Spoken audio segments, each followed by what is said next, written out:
This soft mound of dirt is home to some tough insects. Red fire ants. They're all over the southern U.S. And if you get too close, you will regret it. They clamp onto you with their huge jaws. And then they sting.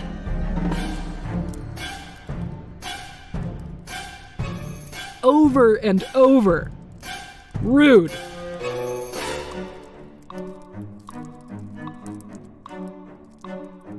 They inject nasty venom that burns and causes itchy welts to pop up. And if you think they're scary on land, you're gonna absolutely hate them during a flood. Imagine wading into one of these. This floating nightmare is made out of thousands of fire ants. They've escaped their flooded nest by making a raft from their own bodies.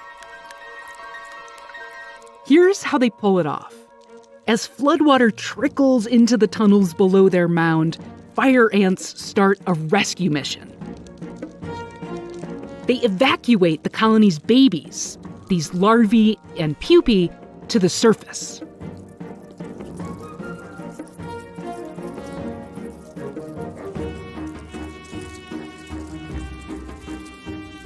But researchers at Louisiana State University found that instead of putting the babies on the top of the raft where it's dry, they put them on the bottom.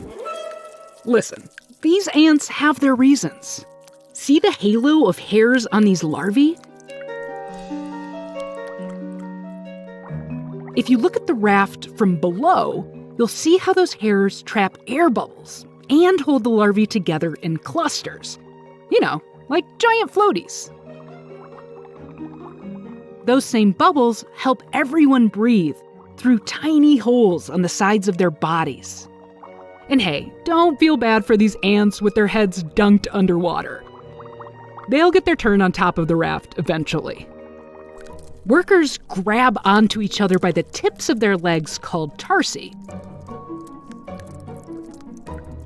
Some of them hold onto the larvae too, and lock legs, like ant scaffolding. And then they're ready to set sail, wherever the water may take them.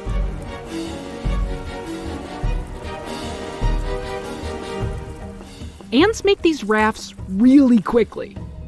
Check out this experiment. A researcher at Georgia Tech drops a ball of fire ants into the water. It only takes them 2 minutes to assemble. This ability has helped red fire ants spread across the world from South America, where they evolved along the river's edge. Rafts can stay afloat for almost 2 weeks.